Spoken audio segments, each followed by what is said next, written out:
Hi friends, Chris Hemsworth, Mark Ruffalo, Halle Berry ప్రధాన పాత్రలు పోషించిన క్రైమ్ 101 సినిమా ఎలా ఉందో ఇప్పుడు చూద్దాం. మైక్ డేవిస్ అనే వజ్రాల దొంగ చివరిసారిగా ఓ దొంగతనం చేసి రిటైర్ అయిపోదాం అనుకుంటాడు. అయితే అతన్ని పట్టుకోవడం కోసం ఎంతో కసిగా ఎదురు చూసే డిటెక్టివ్ లవ్ లుబెస్నిక్ మైక్ డేవిస్ని పట్టుకున్నాడా లేదా హైవే 101లో దొంగతనాలు చేస్తూ అన్ని దొంగతనాలు ఆ హైవేలోనే చేస్తూ కనపడకుండా తిరుగుతున్న మైక్ డేవిస్ చివరిసారిగా చేద్దాం అనుకున్న దొంగతనం ఫలించిందా లేదా, అతని ప్రేమ వ్యవహారం ఎంతవరకు వచ్చింది అన్నది సినిమా చూసి తెలుసుకోవాలి.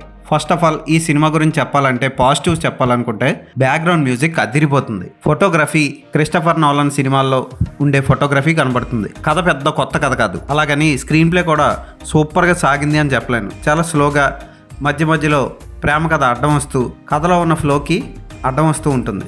అయినా సరే సినిమాని ఇంట్రెస్టింగ్గానే తీశాడు దర్శకుడు. అక్కడక్కడ స్టైలిష్ విజువల్స్తో వావ్ అనిపించే యాక్షన్ స్టంట్స్తో సినిమా సాగుతుంది. మధ్యలో పాలసీలు చేసే పాత్రలో హాలే బెర్రీ కూడా బాగానే నటించింది. అయితే ఆ పాత్రని అంత సరిగ్గా దర్శకుడు ఉపయోగించుకున్నట్లు ఎక్కడా అనిపించదు. అక్కడక్కడ రొమాంటిక్ సన్నివేశాలు ఉంటాయి, అసభ్యకర సన్నివేశాలు అయితే ఉండవు. మైక్ డేవిస్ ప్రేమ కథ చూడడానికి బాగానే ఉంటుంది. హీరోయిన్గా నటించిన అమ్మాయి కూడా చాలా బాగా చేసింది.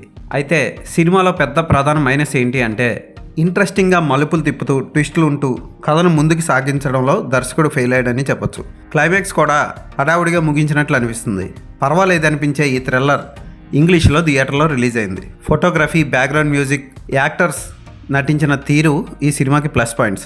డేవిస్ పాత్రలో క్రిస్ హెమ్స్వర్త్ బాగా చేశాడు.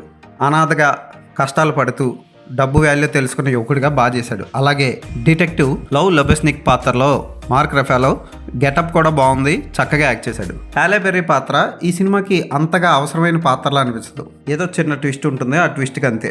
పర్వాలేదు అనిపించే ఈ సినిమాని ఒకసారి చూడొచ్చు. ఈ సినిమా హిందీలో మాత్రమే థియేటర్లో రిలీజ్ అయింది. తెలుగు, తమిళ్, కన్నడ, మలయాళ భాషల్లో ఈ సినిమాని ఇంకా డబ్ చేయలేదు. థియేటర్లో ఈ సినిమా ఆడుతుంది, ఓటీటీలో ఇంకా రిలీజ్ కాలేదు. ఈ సినిమాకి నేను ఇచ్చే రేటింగ్ 3/5.